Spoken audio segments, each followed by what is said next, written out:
Hello, it's Kayla. Starting it off, my first introduction video. Before I get into it, I want to tell you a little bit about myself. I am currently 28, almost 29 years old. I am a wife to my dear husband, mother to my darling son. I am a college graduate.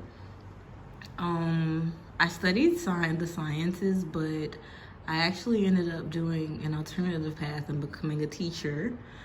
And then I became a stay-at-home mom during the pandemic.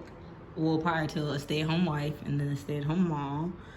And I am really currently focusing on paying off my student loans. Some intro. I love being a homemaker. It's definitely not. It wasn't even on my radar. I did not know that I would be a stay-at-home mom. At some point, I didn't even know if I was gonna be a mom. I was just like, maybe I'll be the rich aunt that like travels. I won't, get into it. But now it's like we can be that family that travels together and makes lifelong memories. With my son, I'm leaning towards really wanting to homeschool as well.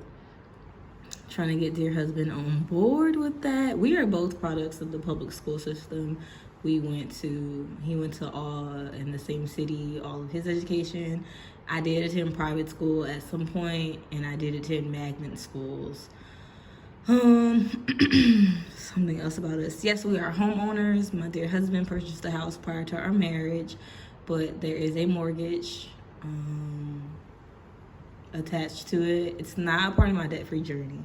I'll just hop right into it. My debt-free journey, the only debt that I currently have is geared towards my student loans. Yes, my student loans for a degree that I earned in my yesteryears. So I graduated in 2016 and we're in 2022. So 6 years ago. Sheesh, 6 years ago.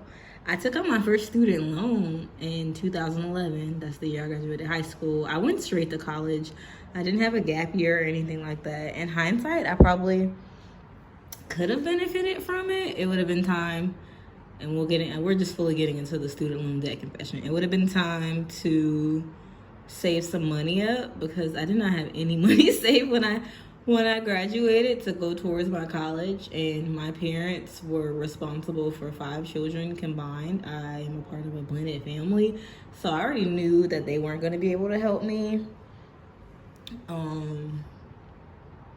with my student loans. Switching over, I know I'm changing topics quickly, but that's a part of my why. So my son, I would like to be able to contribute to his education if that's something that he chooses to do.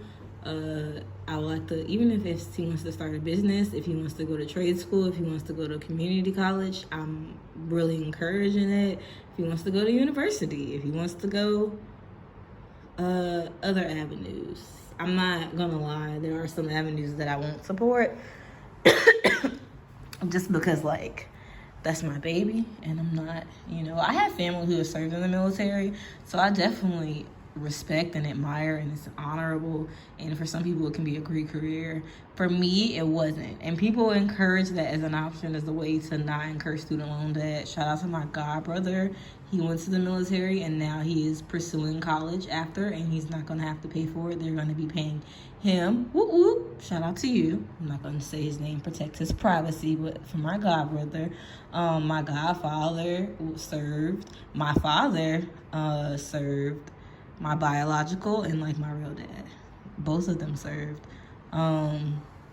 My uncle, I have a lot of people in my family who've been in the military. It just was never an option for me because I'm not even gonna hold y'all know the racism and then the sexism, and then me, your girl, I'm not as much of at that time I was a rule follower, but it was because I was okay with what the rules were. It already fit my natural personality.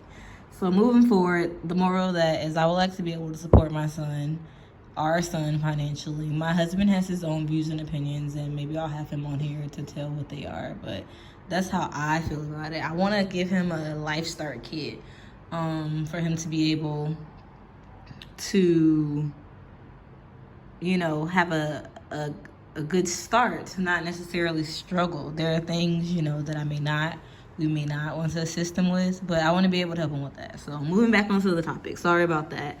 So that I'm maybe homeschooling our son.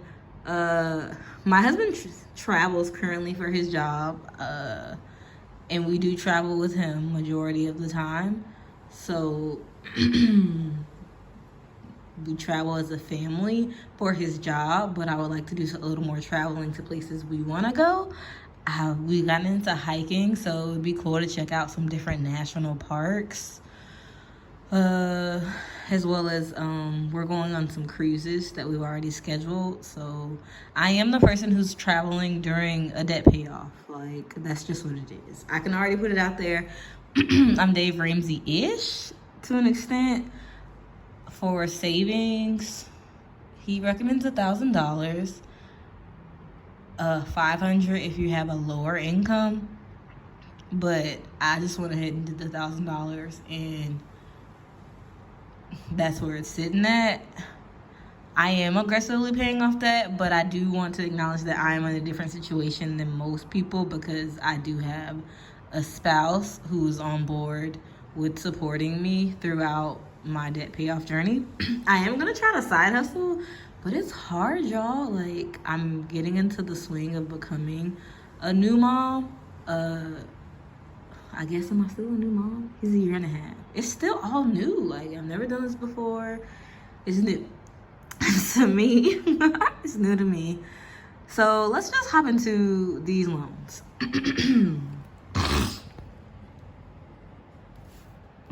Excuse me. Oh, this weather. So the first student loan, $3,500.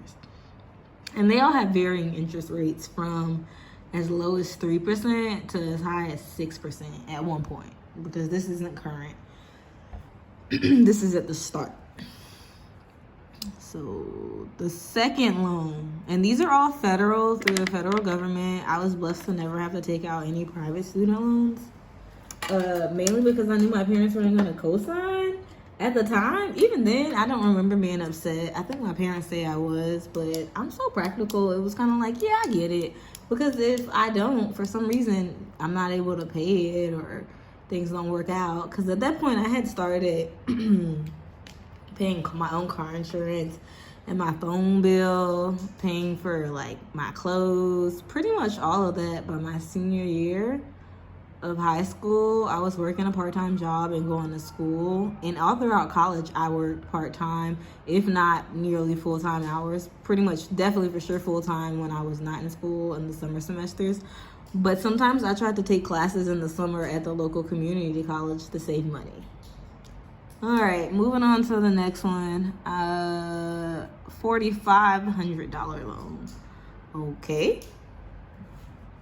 D, $2,000. E, $4,500, y'all. This is adding up very quickly. I know some of my viewers may not be aware. So colleges disperse student loans per semester. So these first two, I believe, are the fall, my freshman year, and then these were spring freshman year, which I did stay on campus. I have so many story times coming related to this as well, but I'm just sticking to this. So F, $2,000, y'all, $2,000. Okay, they give it to you in these like bite-sized pieces so that you're able to stomach it. Because it's like, oh, but you don't realize it's adding up. And some of these are subsidized, meaning while I was in school, they did not accrue interest. And some of these are unsubsidized, meaning that as soon as I took them out, even when I was still studying, they were racking up interest. And I do want to say that I received, let me get the paperwork, $9,069 in Pell Grants, meaning federal aid that I did not have to return, that I did not have to pay back. So these are all student loans, but I did get an additional $9,000, almost $9,100 in Pell Grants that I didn't have to pay back. And at the start of my college career, I did have a scholarship, an academic scholarship, due to my grades and testing score on the ACT. I bombed the SAT, y'all. I don't want to get into the differences, but I do believe that as a black woman and the data on the minority skew, the ACT was way more beneficial for me. So I wasn't really, I don't want to say trying my hardest on the SAT, but I was putting the intention into what I knew would get me the scholarship. I looked to see what the requirements were. I saw, okay, I'm closer with my ACT. So that is another way to save a lot of money and not have to go into debt. But even with that, I wanted to stay on campus part of my freshman year. I didn't do it my freshman fall. It was my freshman year spring, and then that's when some more loans came out. Another $2,250. So in hindsight, I don't know, there was a lot going on in that time period to where I wanted to have that stability more so. As I told y'all, it's 5 of us. I was the first one to go to college. So being in college and then staying as far as like spacing, because my parents had a 3-bedroom, but they had 5 children.